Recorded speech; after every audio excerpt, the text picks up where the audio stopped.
The following was recorded in front of a live studio audience at the Studio 21 Podcast Cafe. This is the United Podcast Network.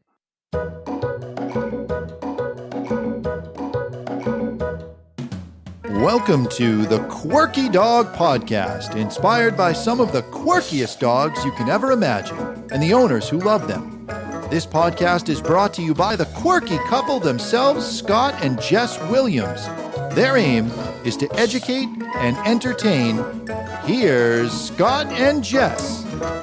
Welcome, guys, and happy Wednesday. We're very excited to welcome back Noelle Nasca this week. We are doing our third part of our series, Raising a High Drive Puppy, and we had the good fortune of going out and meeting that cute little puppy this past. It was a lot of fun. Nice puppy. Yeah. It was good to see your husband, Matt. It was just a good trip all around. Yeah. We missed Hamburg. Although it was snowing. I couldn't believe it was still snowing out there for a little bit. Oh, sorry. All right, first we're going to start with the quirky tip of the day. And my quirky tip of the day today is get your young dogs out of the house, you guys. Noelle is joining us today. She had her first knee replacement at the end of April. We visited her at the beginning of April before she had this freaking knee surgery, and she's getting her second surgery in June.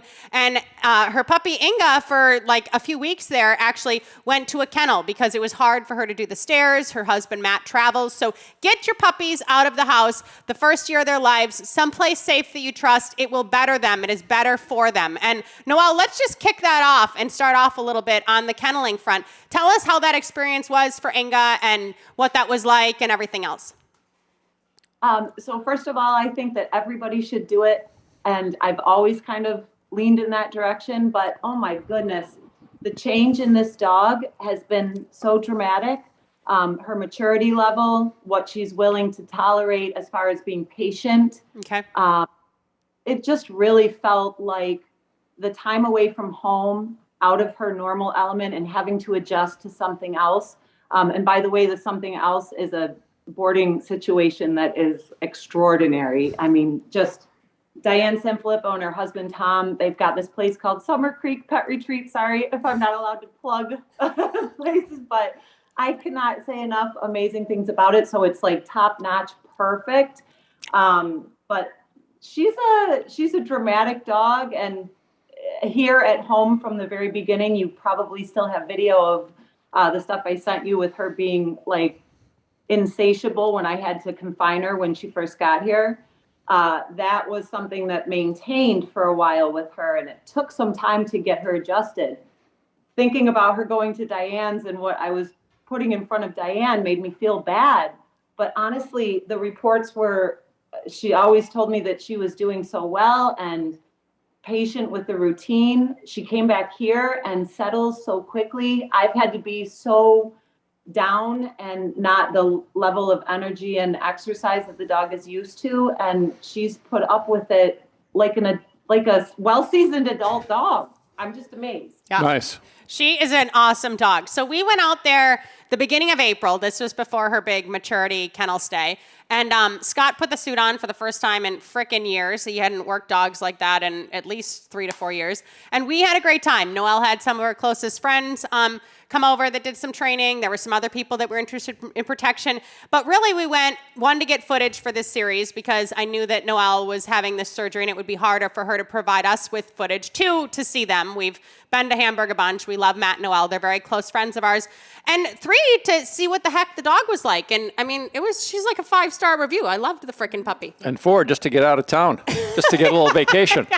In our U-Haul with all of our dogs. We were like the circus that rolled into town.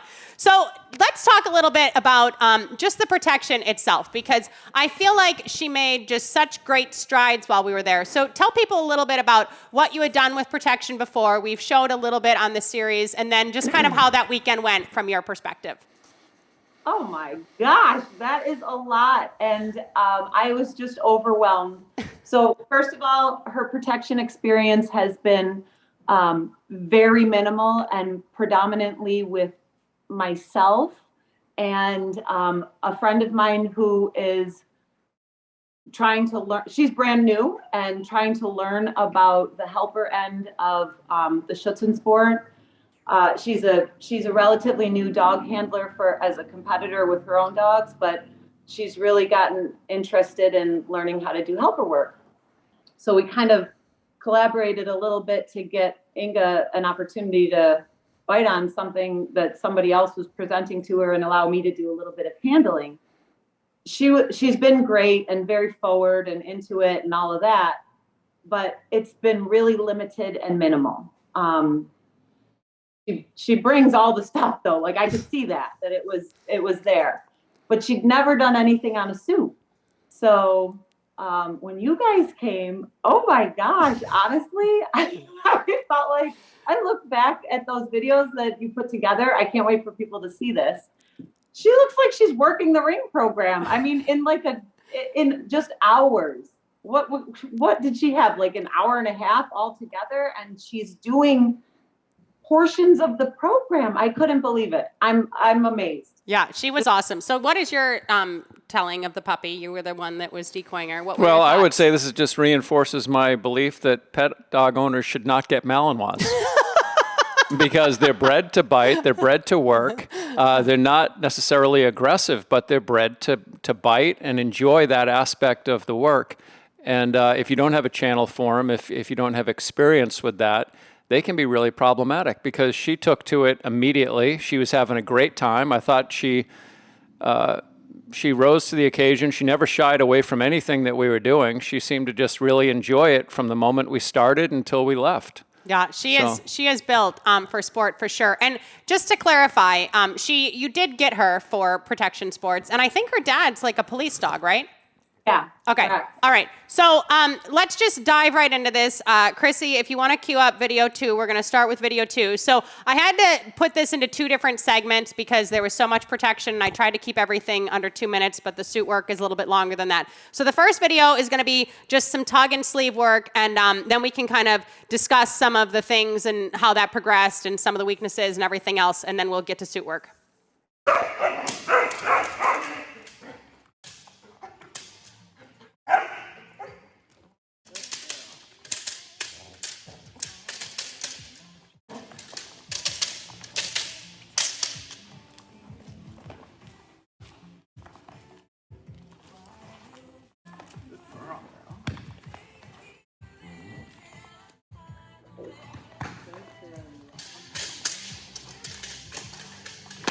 Good girl. Yeah, he's crazy, huh? I know. He's a crazy man.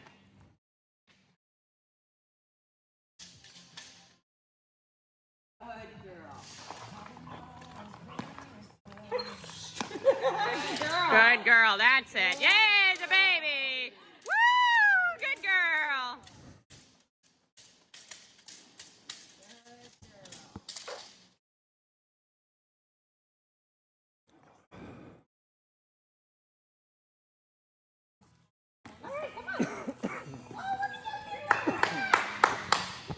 Nah, that's your friend. Good girl, Inga. Good girl. That's a good girl. Good girl.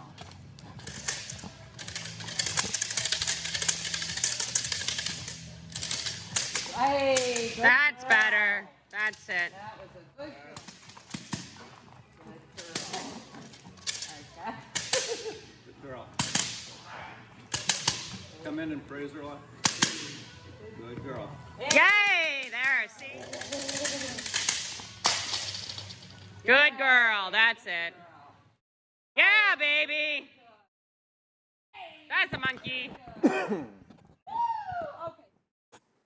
Okay, so I wrote down a few notes, and then all of this is popping back up from watching the video too. So one thing that we kind of saw early on was she wasn't necessarily wanting to counter the bite a lot, right? Like she was doing a lot of pulling, and that's just, I would say, more her Shih-Tzu foundation. Like she just had a lot of sleeve work and everything else. And then the other thing that was funny about her is she really liked laying down with the bite toy. Like that was kind of her go-to as far as things went. So you see a little bit of that in the video. And for people who are just listening, as always, I'll put the YouTube link of the actual work in so you guys can go back and review those videos if you're just listening on one of the listening platforms. But I mean, that was her very first bite with you to working on a sleeve. And then we're going to head into suit work once we, kind of hash this out a little bit more. So what were your thoughts as far as that first day or so, or the first half day with the puppy? Well, I would say that, the puppy was great. any mistakes or anything would be on my part. She's just trying to bite whatever she can and satisfy her own, drives.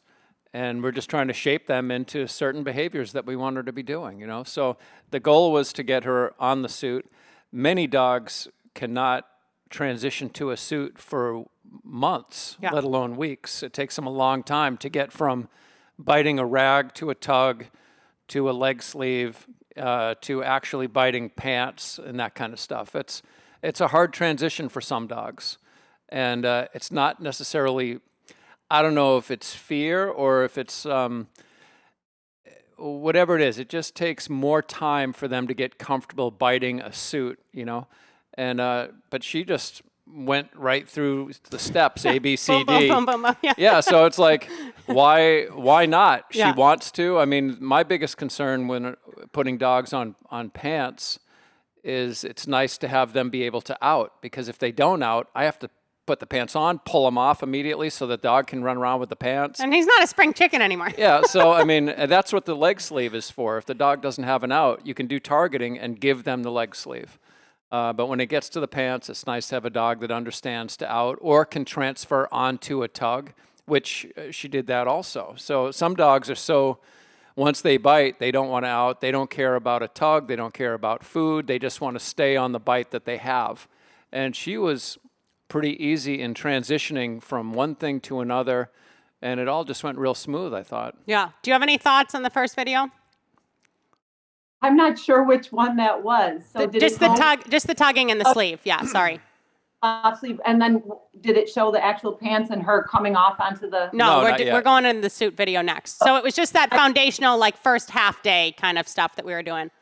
Basically, everything that you guys just mentioned was just like mind-boggling to me, that it's like warp speed going so fast. And I mean, speed is so amazing and profound, and when it's your dog, it's exciting and you get wrapped up in it. And sometimes the speed and like the quick understanding can like make you go too fast. But I think that was the thing that was so remarkable to me. First of all, I feel like she knew that you were here for just this finite period of time. So she's like, I got to get it all in. There's a lot to see. But that she, with everything being thrown at her, and I mean like concepts that she had not been introduced to and prepared for, she just handled it. Yeah. Handled it and was like, oh, I think I know what you mean. And then she'd take that guess or follow the direction and arrive at the right answer and be like, okay, understood. Yeah. I was just amazed. Yeah. I wish I lived in your neighborhood. I mean, we could get rocky. We wish you lived in Maine too. I would say, the only thing that you have to be careful of with dogs like this, and I've owned dogs like this, where they excel very quickly, but they're still not mature mentally.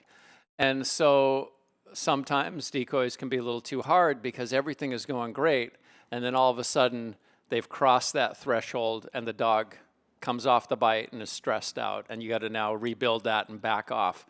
So, I mean, that's the last thing I ever want to happen with any young dog, is that they come off the bite because of something I did. And it happens. Life happens, and sometimes it could just be leaning over a dog, and your presence, all of a sudden, they're like, oh, that's too much for me.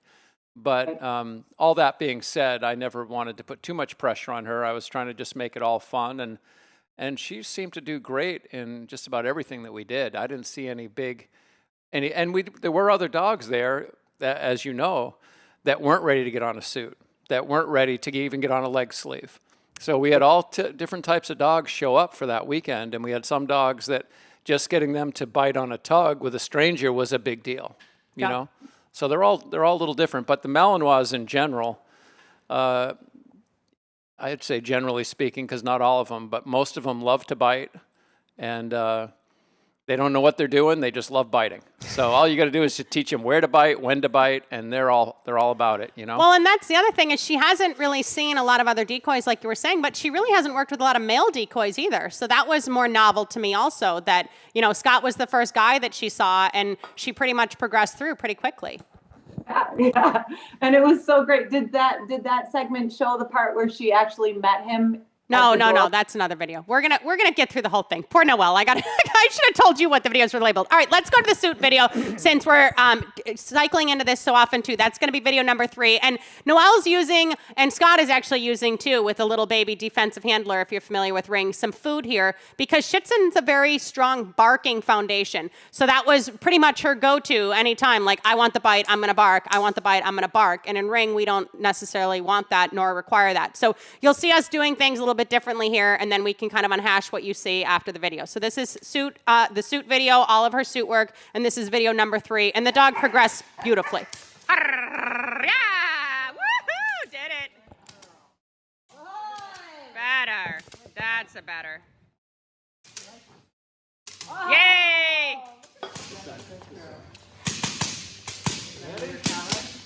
Just put it right in her eyes. Yay! All right, activate her whenever you want.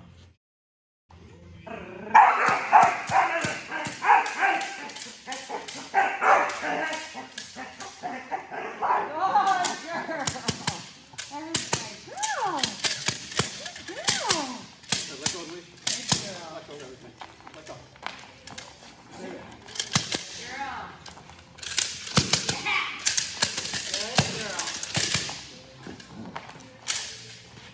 Good girl.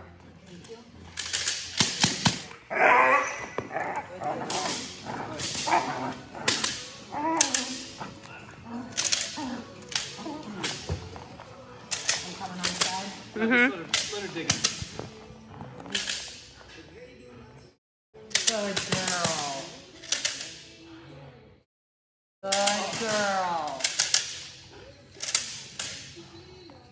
Good girl. Get me on the side right here of the door. You ready? Go ahead. That is a good girl. Hello, Rossi. I see. Hello. Hello. I see. Oh. How are you? Good. How are you? Good. I Okay. see. Goodbye. Goodbye. Follow her around. Goodbye. Yeah, that's it. Goodbye. Good. Pick up the harness. There you go.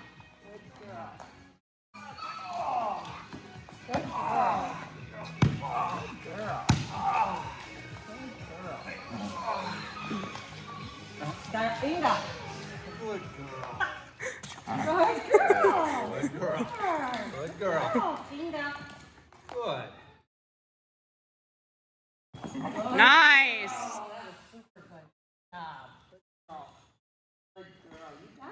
She pulls way less 48 hours later. 24 hours later. No. Good girl. Good girl. Inga. Very nice.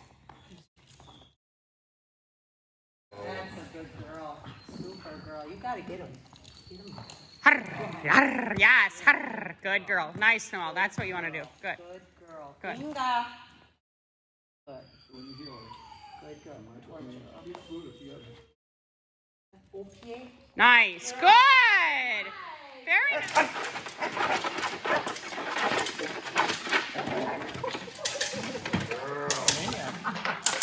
Good girl. That's my girl. Digging in. That's my girl. What's wrong with this stuff? Since you came.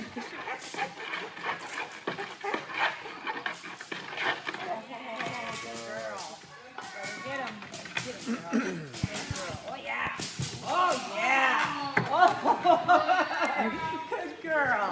Yeah, you won it. You won it. She had a lot of fun that weekend. All right, debrief on that. Any thoughts on that? We'll go oldest to youngest. Just watching that last where the dog was biting on the jacket on the top, it made me think it's kind of the same thing as sending the dog off to the kennel. You know, we're exposing her to stuff in her first year that she may not see again for a while, but she sees it, she works through it, and she knows that it's a possibility and it's a fun thing. And you may not do any suit work for a couple of years. You may not, you may do Schutzen and not do any suit work.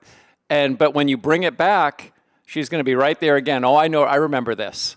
Whereas some dogs, if you don't introduce a suit until they're, 3, 4, 5 years old, it's a harder transition, especially if they've done a lot of sleeve work in that Schutzen. And you see it with police dogs that transitioning from a sleeve to biting a person with no equipment on, that's a big leap. They haven't seen that picture. They run up and they're looking, does the guy have an arm sleeve? And they don't bite. And it's after they get over that hump, then, God help the person running down the street and they send the dog on them. But there is a transition there, So I just thought it's nice to be able to show her a bunch of different stuff. We're not going to be there again for a while. She's seen it. She enjoyed it. And all that stuff, when I look at all that, I don't see any real aggression. I see a dog having fun biting. But it's not a dog that I need to worry about my hands getting bit because she's just kind of mean. There wasn't that, and some dogs are like that. They just have this little bit of a mean streak to them genetically. She was just happy to get in it. Like I was just a big tug toy. That's all I was to her, and that's the way I'd like it to be.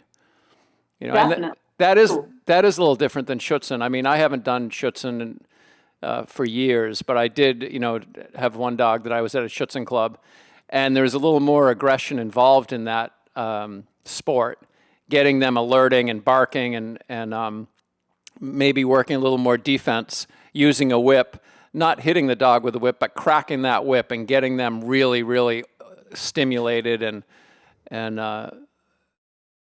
balancing that control. And that's a whole nother aspect of bite work compared to what I think we were doing with the suit, and all that stuff. Yeah, my friend Adriel, who's done helper work with my other dogs, he says it's using the whip to bring like that sensation. It's like adding a shot to the little extra. So for sure. And I think that when they're allowed to open up and do a lot of barking like that, it really empowers them. And it is so different from Ring. I mean, that was one of my favorite things about Ring is that it's a lot more quiet. I like that. And it's easier, I think, for the dogs to be thoughtful when they're quiet.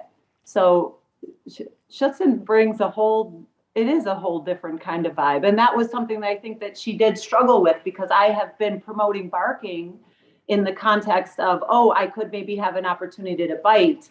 I've been trying to build barking to be as valuable as biting so that when she has to out, she's got this other behavior that she's happy to be doing. So it's like this funny balance. And I think that she really does. It's built up quite nicely and she does like to bark. So coming in and asking her to be quiet or thinking through the barking that was probably the most challenging thing. Well, I think it was nice that you've been the way you're raising her because I see a lot of Ring dogs that they don't need to bark until they're doing their blind search. And they haven't been taught to bark. And then they're locked up in prey. They're right there waiting for the decoy to move. And it's really hard to teach a dog to bark when they're all locked up, waiting for that movement to get the bite. So working the barking away from the suit work is a nice way to get that balance where you can turn them on, turn them off, and get them to do what you want and get them to know that they're doing the right thing in all these different situations, Well, and I want to say, too, which is partially credit to her genetics, but a lot of credit to you, is she seems to be good thinking through drive, right? So she's very engaged. She's very excited. Scott's putting a lot of excitement in front of her, some frustration, everything else. But then she was able to process and think through that drive in a lot of situations. And we pushed you. We're like, okay, let's do a baby defensive handler. Like, okay, we're going to be doing some escorting. And the thing is, it's funny. I'm like, the dog likes to lay down. Well, then when we started escorting, we wanted her laying down in between his legs. Like we were giving her a lot of different things, showing her a lot of different pictures. And Scott was big on like, all right, both legs, both arms, like let's show her everything we can. So she does have it in her toolbox. And that was really amazing to kind of see her blossom and to see your training kind of come together because this dog, what was she, maybe 7 months old in April? I mean, I think she was 6 months old. Yeah, she was a baby, and she really saw a lot and rose to the occasion. So, and the suit work just alone, it was amazing how quickly she flourished and how well she excelled, in my opinion. Oh, agreed 1,000%. That's what I'm just reeling over. It's almost like an ironic thing that she got all these little pieces, these little files to put in her filing cabinet. But oh my gosh, just to see her natural programming come to life combined with whatever, I always feel like what I've done is so minuscule. This is a whole different experience for me, the way that I'm raising this dog. I just don't feel like I've devoted as much time, but something had to have been happening because her genetics combined with the information that I've been able to like install, it came together and it just like excelled so quickly. Plus, I mean, you, Scott, you just know exactly where to push. And I think that's one of the most valuable things, and probably what I'm always searching for and feeling this deficit in my training is I don't have that person that's kind of guiding me along that makes me feel safe. Like, we're going to do this right now, and it's a good time to do it, and then we'll see what we get. But I feel like you already are predicting what's going to happen pretty accurately. So that's not something I feel confident. Like, I would never know to say to somebody that's helping me with that, here, let's push the envelope right now. You do that so naturally and so well and successfully. And then we were able to like compress all this incredible growth. And she's got all this information in her brain now for these 2 days of an experience. Not even 2 days. It literally is like 2 hours of an experience for her that is so profound. Yeah. I'm over the moon. I am so happy. I should have brought a mailbag with me. We could have had a biting while I held the mailbag. Yeah, get her going after the postman. And that's something too, I just want to say for some people that maybe aren't as experienced with bite sports that are watching this podcast and everything else, is there's a lot going on in these videos that isn't necessarily intuitive to everyone. So Scott is a brilliant decoy. He's been a competition decoy. He's more so a training decoy. I would argue that, but go ahead. Well, I know a lot of good trainers, and I think that Scott's very good at training, especially this type of stuff. But the touching her, the making her feel comfortable with, I'm going to come here and I'm going to pet you here. And the stick work, it's not too much. She's coming through a barrage, they call that, like when she was coming through the stick to get to the bite. And, introducing her to the stick, she'd never even seen a clatter stick in that regard before, right? Yeah. Yeah. So, and she's seeing all of these new things and making her feel comfortable and making her feel supported and building her up, but also not building a puppy like her up too much. Like, if we just let her freaking win the suit for a month, this kind of dog would maybe be a monster. Like, her dad is a police dog. He is an active police dog. So you have to be thoughtful about where you're pushing and where you're pulling and what you're showing and, using food to get the obedience. Of course, like if she can switch drives like that, that's brilliant. And let's use that to our advantage. You know what I mean? So it's just all these, go ahead.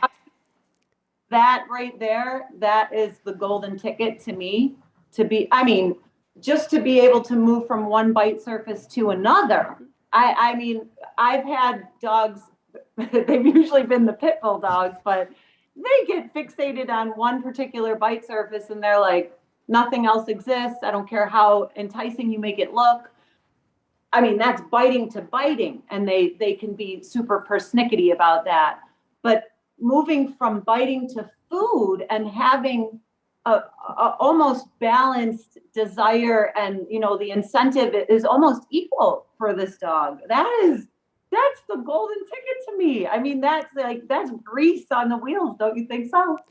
I think it's great. I think it'll probably go away if you don't if you don't nurture it along a little bit, because at some point here with her, that biting is going to be way better than food.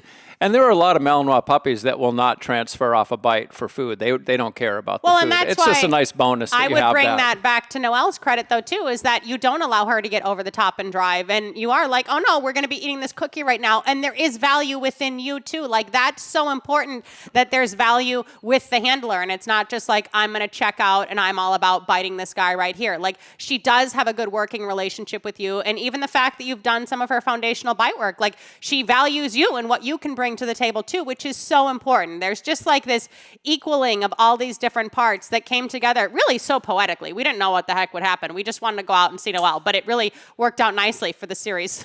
Well, I will say, I just want to say real quick that your relationship with the dog is super important, and that's part of why the dog looks so good, because having run a club and been involved in clubs and that whole environment for a relatively long period of time, several years, a lot of newer people show up with the same dog you have. They show up with a great prospect.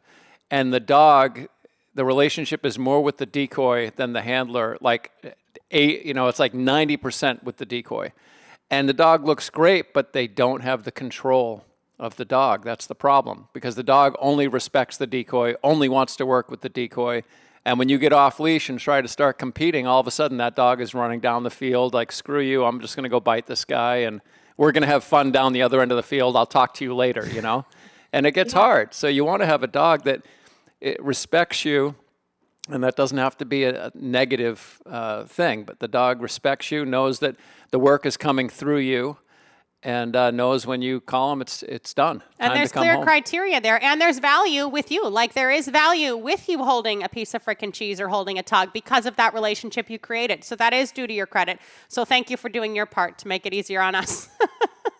Yeah, I mean, it gets to be, if the dog doesn't respect, the handler and doesn't want to ever work with the handler, what you're creating is a dangerous dog. Yeah. You're creating a dog that just wants to bite and doesn't care about the person at the other end of the leash. And that's not a good thing for anybody, Yeah, sport or life. So let's talk a little bit about her stability, because you mentioned the video with her meeting Scott. And it was funny. I wanted to video her meeting both of us, but I just literally happened to be walking through. Noelle has this door at her daycare and then this little kennel set up. And I was walking in the door when you were coming out or something. We just passed each other. So I missed the opportunity. But she was very stable in that environment with me. She had a Tug in her mouth at the time. Let's just talk a little bit about her stability, and then I'll show the video of her meeting Scott.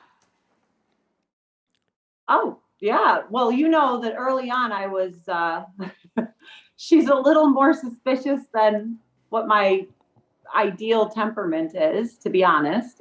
She's not a pit bull. She gets, she feels some kind of way when she sees something that she's unfamiliar with, or a person that she's not sure what they're doing there.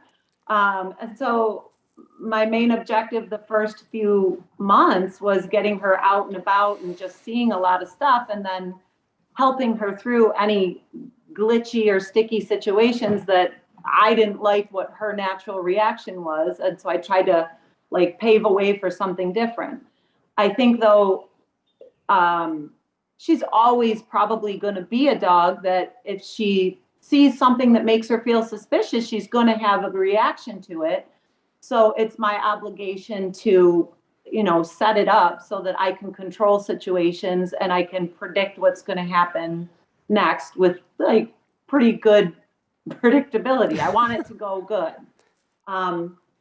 What I've noticed with her, even just the boarding thing again, I think that was wildly instrumental to help her sort of learn how to put her eggs in somebody else's basket, get the value of, all the life rewards and the things that she's viewing as resources and what she counts on a daily basis. She was used to that coming from me, only me. And I'm pretty possessive with my dog. So I don't just enlist other people. Oh, could you let my dog out? Or, oh, run over to my house and do this. Or I'm please stay away from my dog. So I'm kind of greedy when it comes to that, but there's a place for it to let up a little bit and let the reins out for somebody else to do something once in a while. And I think that the experience that she had at boarding just facilitated that beautifully. She had to trust strangers. Yeah. Those strangers happen to be really, really sensitive, and they speak dog pretty darn well. And so they did things beautifully. So that was a huge bonus. But at the end of it all, her having to allow somebody else to meet her needs built a level of confidence and understanding. And I think it took a little bit of that suspicion down a couple notches.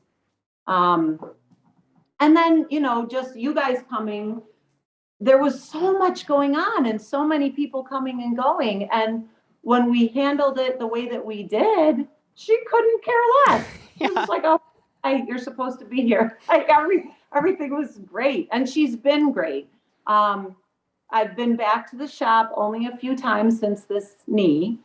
And I've brought her with me every single time because she doesn't get to do very much. So she's been in tow each time. And she was so happy to see the girls, my staff. Every time somebody comes over here, she is so thrilled to see my girls who don't live here, but she's got a relationship with them. And my daughter has a friend who she's been seeing for a while, and he's a brand new male in our family. And this dog is like enamored with him from the get-go. In fact, he was like, he thought he felt a tick on her the other day. So he's like grooming her like a chimpanzee. And I'm watching from the door. I actually turned the light on because it had gotten dark. And I'm watching this whole event unfold. And it really like demonstrative behavior from him. He didn't know, but I'm watching and like observing how she's handling it all. And she basically just melted into him and let him do whatever and investigate every part of her little hairy self. And she was just like real easygoing and just tolerant, not even tolerant. She enjoyed it. Yeah. Well, like a pet dog. She's a pet dog that bites like a police dog. No, but when we show this video too, Scott obviously is dog savvy, but I wanted you guys to see how Noelle's setting situations like this up. Like the dog comes in, she has a tug, Scott gives cheese, and then it's not like overly love fest. It happens, it was good, and it's over. So let's cue up video number 1, and this is her meeting Scott before we did any bite work at all, and then we'll go into some other training. Oh, you're so cute. You're so big. I know, I just met you in the hallway. You're so cute. You want to see the nice man with the cheese? Oh, you're so cute. Oh, what a baby. Good girl. So short, sweet, and happy. And like setting things up like this, especially with dogs like her that may be more prone to have some suspicion, they may, just be having some human aggression genetically in them. It is important to set up those interactions so they go correctly. That's very important. Yeah. So Thank you. And to Noelle, poor Noelle. I was like, literally, we haven't had a dog training facility in 3 years. I like show up. I'm like putting pet dogs in the kennel. I have Big Blue on in the background. That was Need to Breathe playing. And friggin', I like acted like it was my facility. So thanks for letting us come and pretend like, oh, yay, we're back. Any other way, please come back tomorrow and do that again. Do you have any other thoughts about how she was with her stability or anything else? No, I thought she was great. It's just hard with the public, as you know, Noelle. If someone wants to greet your dog, they tend to, if the dog is good with them, they take it to the next level all the time. And sometimes that's where the dog starts getting nervous. So it's nice if you can let the new people be a little more neutral and let the dog make the choice of enjoying that person rather than the person getting on their hands and knees and getting into that dog's space so much, because that's the way it kind of goes, and then it's too much. Just a month before you guys came, I was at the hardware store, like a Home Depot or something, and I'm literally just trying to blend in. We've talked about this at length before, but literally the guy that was at one of the cash registers left his post to come over, and they almost look like a combination of like a zombie and I don't even know what the expression is that people get, but they're just coming forward with this really intense, direct, like pushy, just I'm going to interact with you and stare at you and make you feel like a spectacle. And that's all just like oozing out of the person. And of course, people like you or me, we see that 1,000 miles away, and I'm already like, stay back, please. And of course they don't listen. Yeah. So I said to the guy, could you just not, she's dealing with a lot. She doesn't want to say hello right now. And he's like, he starts barking. Why do people reduce themselves to something that just absolutely makes no sense? But it feels so normal to them. And to me, it's the polar opposite of normal. Like, what are you doing?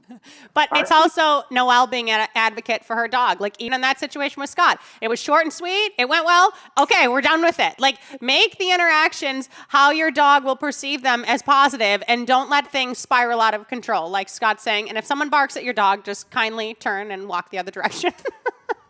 Small little things. All right, so we've touched on a lot of the bite work stuff. We've touched on her temperament. I just want to talk a little bit about some tracking and obedience because Noelle's course here is an IGP course for her, at least at first. Maybe Noelle's transferred with your other 2 Malinois, started in Schitzen and then went to Ring, right? Uda did, but not Darcy. And when Scott was mentioning about the barking, I wanted to say that that was a stumbling block for me when we got up to the blind search. So for sure.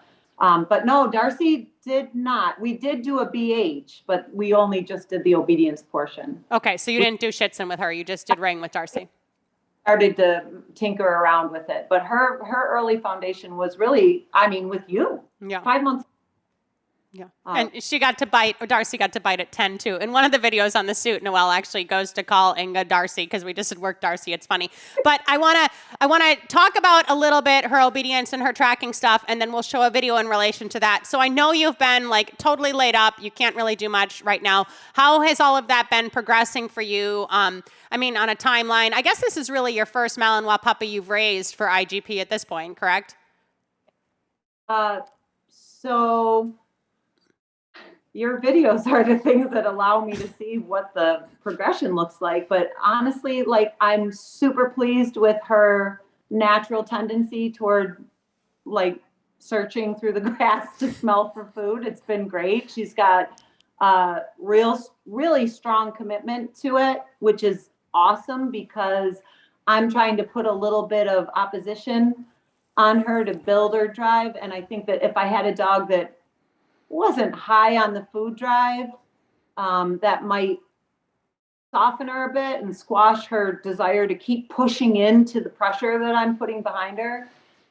So specifically a lot of collar pops, they're not necessarily to make a correction, but it's definitely for some dogs would feel as though you're rerouting them. Mm-hmm. If the desire to go towards the food weren't super high. So my biggest thing is that she is driven for the food, and it seems like that's the case, and that the drive for the food will not only help her through the pressure that I'm putting on, but to me, you're out tracking, and eventually there's going to be stuff, whether it's a bird or a mom walking a kid through the park. There's distractions in tracking that are, for the dog, I think they're very pronounced because you're kind of in such a zone and concentrating head down, just in a different olfactory sense, that the smelling, the sniffing. And so then when a distraction or a visual, even a noise, I suppose, but really the visual, if it gets on their radar, it's alarming to a lot of dogs and it can interrupt what's going on. And I feel like the dogs that have been successful for me in tracking are dogs that can really stay on task and tune that exterior stuff out. And, eventually the food on the track goes away. And so the association between the reward and the smelling through the soil or the vegetation or whatever has to be so strong. And if that drive for the food isn't way up there, it's really tricky to build. So I'm super duper happy with the fact that she's putting up with the pressure that I'm putting on her. And so far, it's very limited. If I've done 12 little tracks with her, that's probably about the accurate amount. But she is pushing and pulling into that next footstep. So those are the behaviors that I feel like I'm going to be able to stretch out and make into what I want them to be. I hope, but it looks good so far. Yeah, I think it looks great. All right, so we're going to cue up video number 4. There was a lot of obedience in the protection stuff as well, but this is more just obedience-y stuff, Noelle and Inga, and then a little bit of tracking after that. Revere.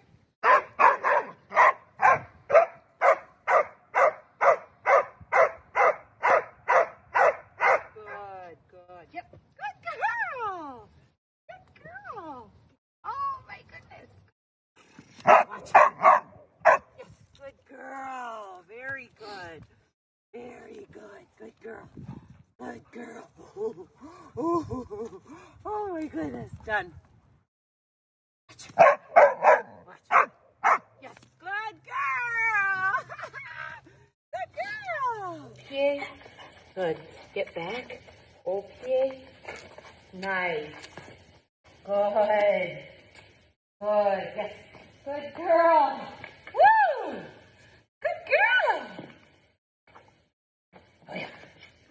Good girl. Hiya. Hiya. Hiya. Hiya. Who's she? Done. Good. Okay. Good. Good. Good. Good. Who's she? Yes. Good girl. Hey. Good girl. Done. I see. Yes. Good girl. Good girl. Okay. Good. Good. Good. Good. Yes. Good girl. Ready?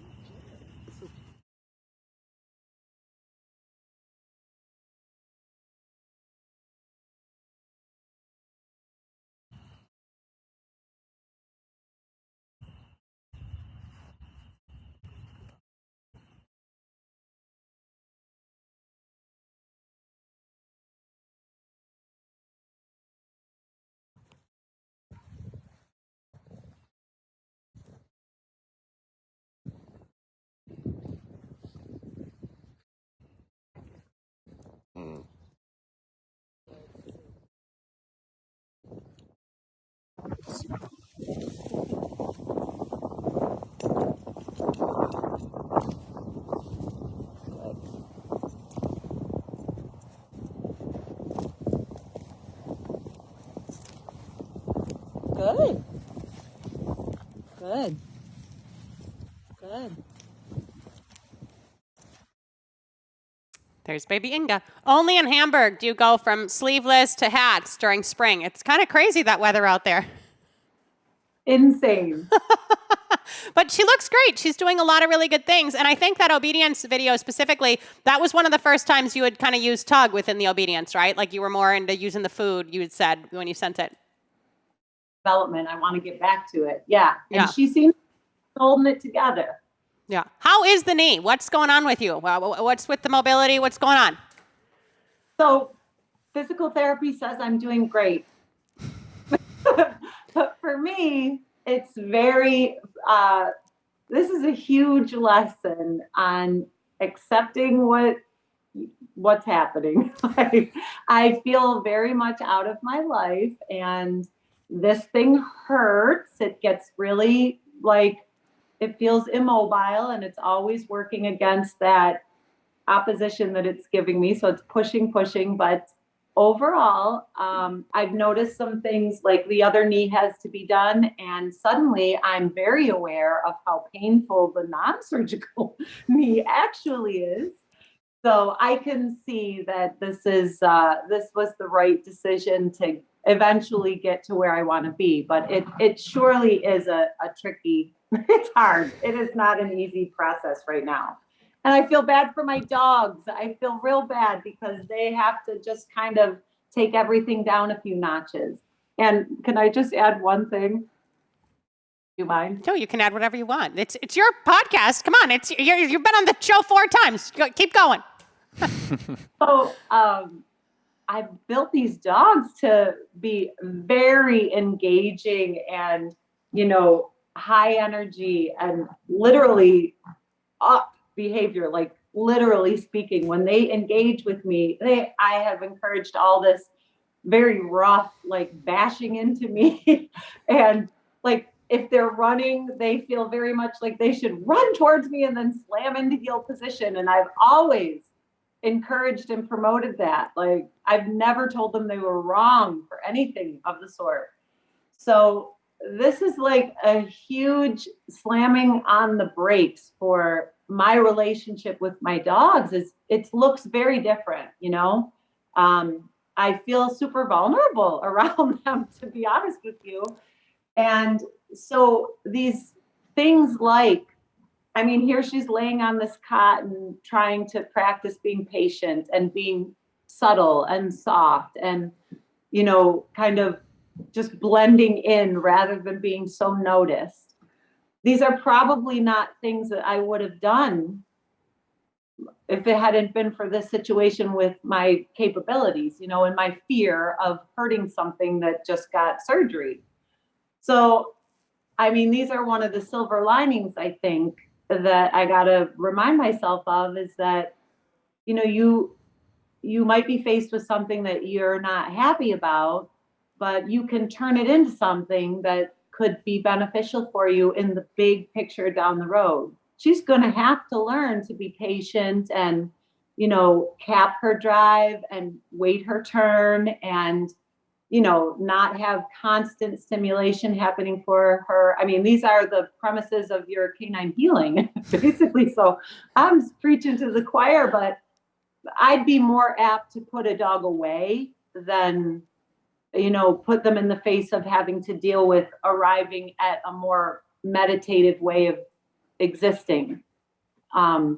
So, I'm learning here in real time how to welcome this new way of living for me, because it's not going to go away in a couple weeks, and this other one has to be done. So I'm sort of stuck in this mode for a little while. And so my relationship with the dogs is, I think it's getting better and deeper because of the struggle. So No, it's creating great balance, and it's kismet in a sense. And she looks like she likes to get her feet done as much as chew. So she's learning the ropes of the road there.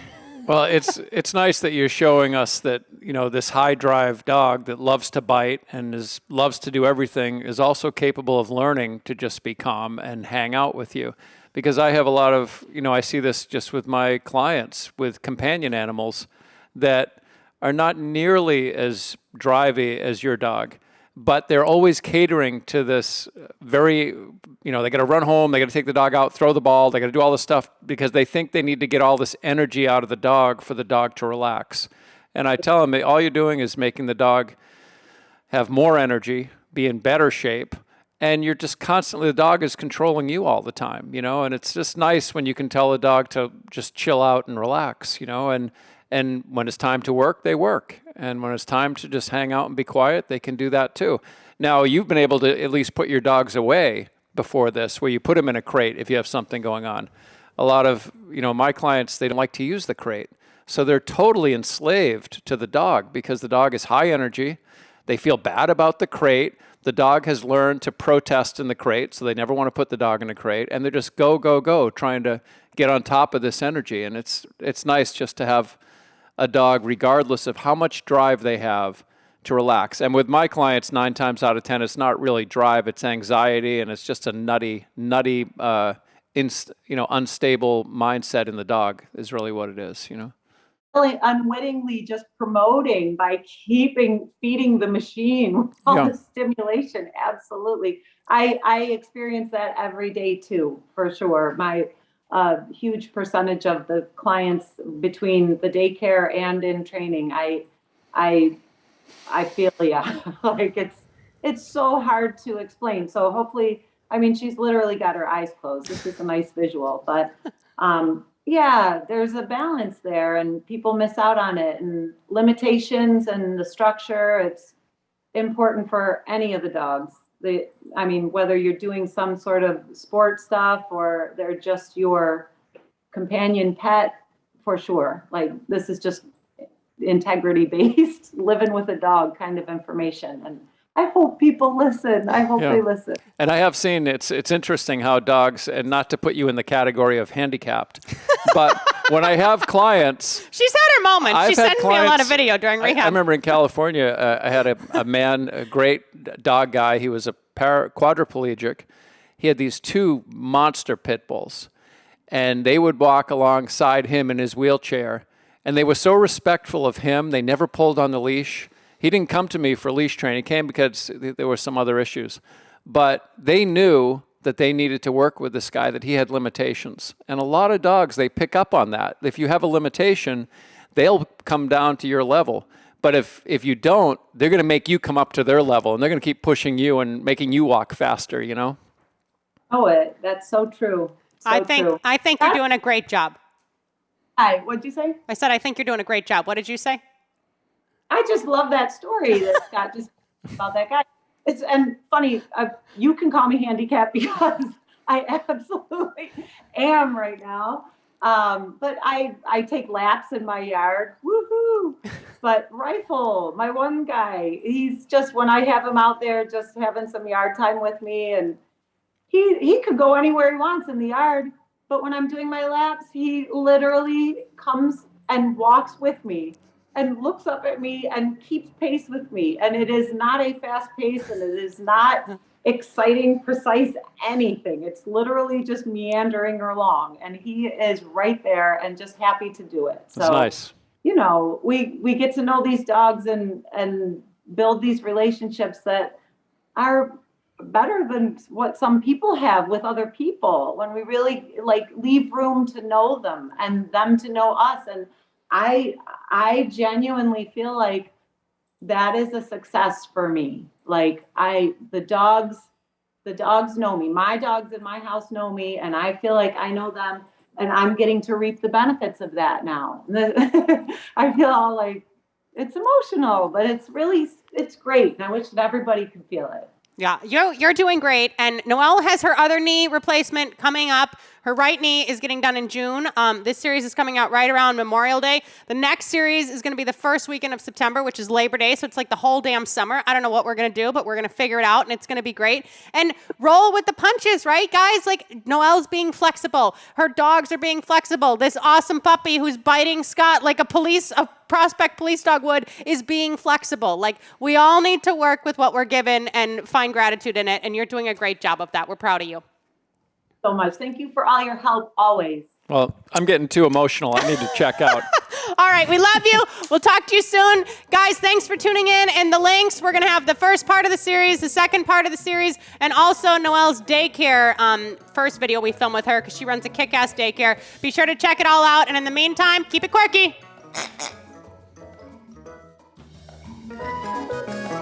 The views and opinions expressed by the hosts, guests, or callers of this program do not necessarily reflect the opinions of the Studio 21 Podcast Cafe, the United Podcast Network, its partners, or affiliates.